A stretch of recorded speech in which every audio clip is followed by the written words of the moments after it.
Hey guys, इस video में हम नीट 2K17 के फिज़िक्स सॉल्यूशंस को कंटिन्यू करेंगे। तो हमने क्वेश्चन नंबर 20 तक डिस्कस किया था और इसके आगे हम क्वेश्चन नंबर 21 से देखते हैं। तो इसमें क्या दिया गया है, दो ब्लॉक्स हैं ए एंड बी, मासेस 3m और m के रिस्पेक्टिवली, और ये कनेक्ट किए गए हैं एक मासलेस और इंस्टेंसिबल स्ट्रिंग से, और पूरा सिस्टम जो है वो सस्पेंड किया गया है एक मासलेस स्प्रिंग से, जो कि शो किया गया है फिगर में। अब मैग्नीट्यूड्स निकालना है हमें ए एंड बी का immediately after the string is cut. Immediately means इसमें टेंशन सेम रहेगा, तो इसलिए वो बोल रहा है। तो एक्सेलरेशन क्या होगा रिस्पेक्टिवली, इसका सॉल्यूशन देखते हैं।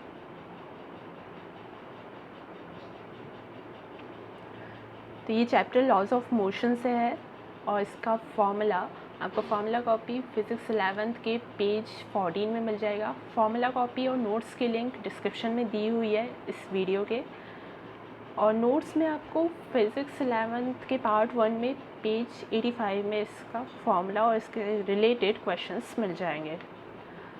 तो इस क्वेश्चन में क्या है कि स्ट्रिप को कट करने से पहले इसका फोर्स क्या है ये हम देख लेते हैं। तो ए का जो मास है वो 3m है, और उस पर ऊपर जो फोर्स लग रहा है वो ए और बी दोनों के कारण लग रहा है।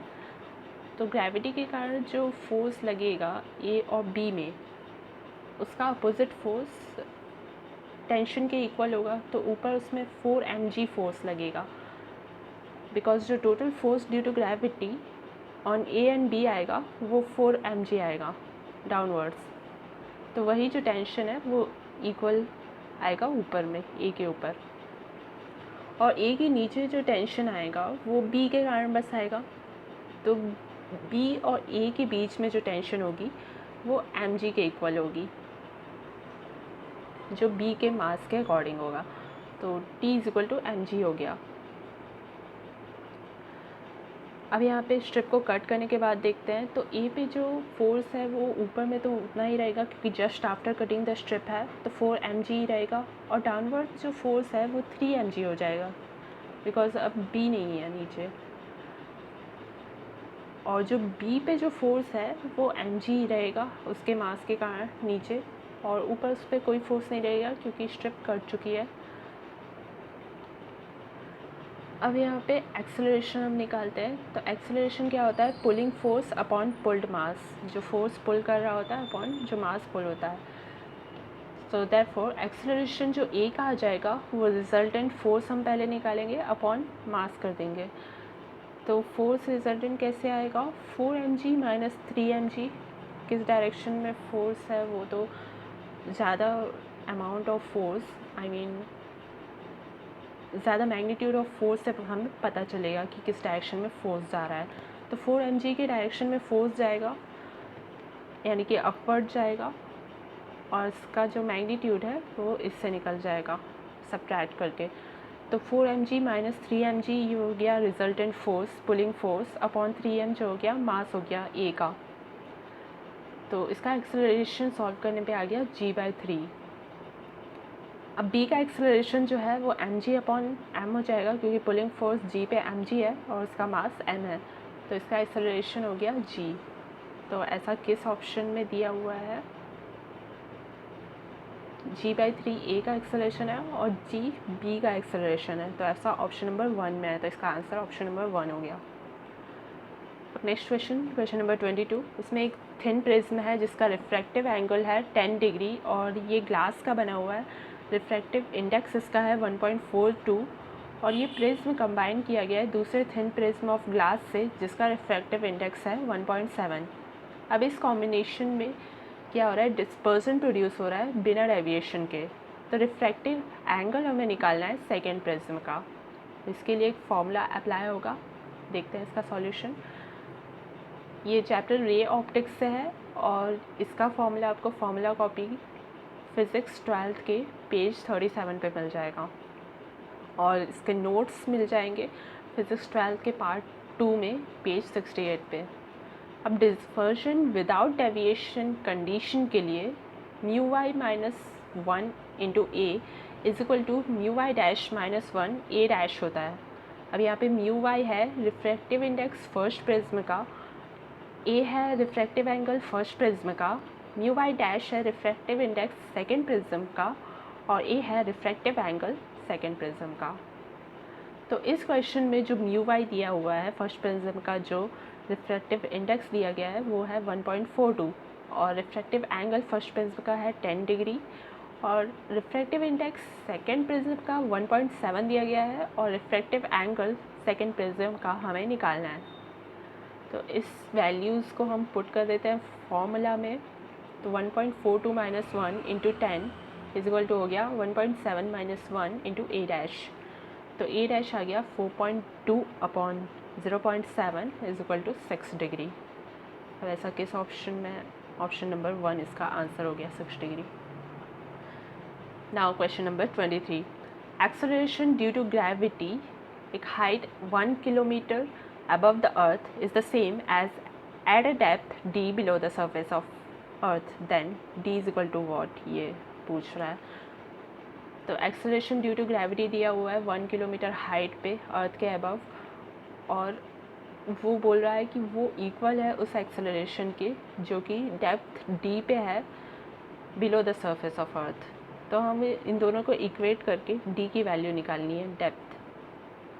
तो इसका फॉर्मूला देखते हैं, चैप्टर ग्रेविटेशन से है ये और ये फॉर्मूला कॉपी के फिज़िक्स 11th की फॉर्मूला कॉपी में मिल जाएगा पेज 32 में और नोट्स इसके फिज़िक्स 11th के पार्ट 2 में मिल जाएंगे पेज 77 पे। तो एक्सेलरेशन यहाँ पे हाइट h पे दिया गया है, हाइट 1 किलोमीटर पे दिया गया है, बट अकॉर्डिंग टू फॉर्मूला यहाँ पे एक्सेलरेशन एट हाइट h होता है g into 1 minus 2h upon r और acceleration at depth d below the surface of अर्थ होता है g into 1 minus d upon r। अब यहाँ पे r है रेडियस ऑफ अर्थ और g है normal acceleration due to gravity means above the surface of earth. तो ये 9.8 मीटर पर सेकेंड होता है g की value. Therefore, according to question, g into 1 minus 2 into 1 kilometre upon r equal हो जाएगा g into 1 minus D upon r। हमने h की जगह पे हाइट की वैल्यू रख दी है 1 किलोमीटर, तो g कट जाएगा और 1 माइनस 2 किलोमीटर अपॉन r, यहाँ पे मैंने यूनिट लिखा हुआ है क्योंकि जनरली क्या होता है ऐसा यूनिट मीटर में होता है, लेकिन हमने इस किलोमीटर को किलोमीटर में ही रहने दिया है, मीटर में चेंज करने की इससे ज़रूरत नहीं है क्योंकि ये ऐसे ही सॉल्व हो जा रहा है। तो 1 minus 2 kilometre upon r is equal to 1 minus D upon r है। तो अगर हम इसको और सॉल्व करते हैं तो 2 kilometre upon r is equal to D by R हो जाएगा, तो आर कट गया and d is equal to 2 kilometre आ गया। तो इसका आंसर हो जाएगा option number 3, d is equal to 2 kilometre.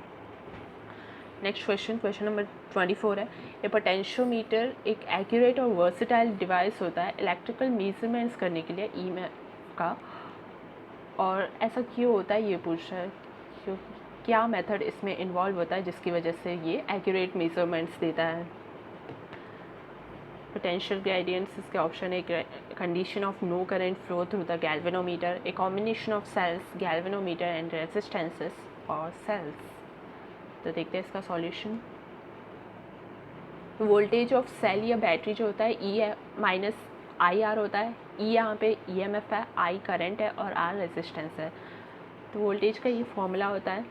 अब यहाँ पे वोल्टेज, अगर कोई भी पोटेंशियोमीटर वोल्टेज मेज़र कर रहा है तो उसकी वैल्यू ईएमएफ के इक्वल होनी चाहिए, तभी वो सही ईएमएफ को मेज़र कर सकता है, वरना जो वोल्टेज वो मेज़र करेगा वो ईएमएफ से कम आएगा।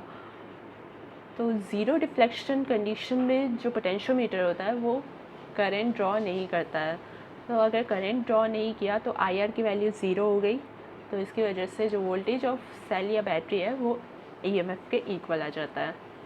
तो इसलिए इस क्वेश्चन का आंसर हो जाएगा option number 2, a condition of no current flow through the galvanometer. Galvanometer से हम करंट मेज़र करते हैं, तो गैल्वेनोमीटर में अगर कोई करंट फ्लो नहीं हो रहा है तो पोटेंशियोमीटर सही ईएमएफ को मेज़र करेगा as the voltage of cell.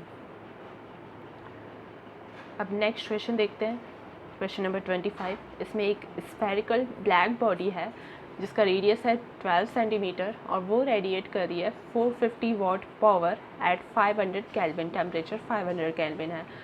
तो अगर रेडियस हाफ कर दिया जाता है और टेम्परेचर डबल कर दिया जाता है तो पावर जो वॉट में रेडिएट होगा वो कितना होगा, ये पूछ रहा है। तो देखते हैं इसका सॉल्यूशन। अच्छा, ये जो पिछला वाला क्वेश्चन था वो करंट इलेक्ट्रिसिटी चैप्टर से था और फॉर्मूला कॉपी किए फिज़िक्स 12 में पेज नंबर 14 और नोट्स में भी फिज़िक्स 12 के पार्ट 1 में पेज 87 पे मिलेगा। अब ये वाला जो क्वेश्चन है 25 वो चैप्टर रेडिएशन से, रेडिएशन सेक्शन से है थर्मोडाइनेमिक्स चैप्टर के, और ये फॉर्मूला कॉपी के फिज़िक्स 11 की फॉर्मूला कॉपी में मिलेगा पेज 51 में, और इसके नोट्स मिलेंगे फिज़िक्स 11 के पार्ट 2 में पेज 126 पे। तो ब्लैक बॉडी के लिए क्या होता है बाई फॉर्मूला, जो एनर्जी वो एमिट करता है, टोटल एनर्जी, एरिया ए और टाइम टी की जो ब्लैक बॉडी एनर्जी एमिट करती है वो होता है sigma A T to the power 4 into T. Sigma यहाँ पे स्टीफन्स कांस्टेंट है, टी टेम्परेचर है, टी टाइम है, और ए एरिया ऑफ बॉडी है। तो therefore power is equal to energy upon time होता है। तो पावर इज इक्वल टू आ गया sigma A T to the power 4। तो सिग्मा तो कांस्टेंट है, तो पावर डायरेक्टली प्रोपोर्शनल टू हो जाएगा A into T to the power 4। अब यहाँ पे इसका रेशियो निकाल लेते हैं। P2 अपॉन P1 जो लेटर जो पावर हमसे पूछ रहा है क्वेश्चन में उसको हमने P2 कंसिडर किया है। तो P2 अपॉन P1 हो जाएगा R2 अपॉन R1 का स्क्वायर। अब हमने यहाँ पे पाई नहीं लिया है क्योंकि पाई तो कांस्टेंट ही होता है, area is equal to pi R square होता है, तो हमने बस आर स्क्वायर का रेशियो लिया है। तो R2 by R1 square into T2 by T1 का होल टू द पावर 4। तो P2 बाई 450 दिया हुआ था, P1 का वैल्यू 450 वॉट, और यहाँ पे जो रेडियस है वो हाफ हो रहा था, तो R1 2 टाइम्स हो जाएगा R2 के, इसलिए 1/2 का स्क्वायर हो गया, और टेम्परेचर जो है वो डबल हो रहा था, तो T2 T1 के 2 T1 होगा, तो इसलिए 2 टू द पावर 4 हो गया। अब यहाँ पे सॉल्व करने पे आएगा P2 upon 450 is equal to 1/4 और 2 टू द पावर 4 होता है 16, तो इंटू 16, और P2 इज इक्वल टू हो गया 450 इंटू 4 दैट इज़ 1800 वॉट। ये इसका आंसर हो गया। तो ऐसा ऑप्शन नंबर 3 में है, तो इसका ऑप्शन नंबर 3 आंसर हो गया। तो ये क्वेश्चन हमने डिस्कस किए क्वेश्चन नंबर 25 तक। आगे के क्वेश्चन हम नेक्स्ट वीडियो में डिस्कस करेंगे। तो अगर आप और भी वीडियोस देखना चाहते हैं इसी सॉल्यूशन से रिलेटेड तो आप मेरे चैनल को सब्सक्राइब कर सकते हैं, जिससे कि ईज़िली आप मेरे वीडियोस पे पहुंच सके। तो मिलते हैं गाइस जल्दी नेक्स्ट वीडियो में। Have a good day, bye bye.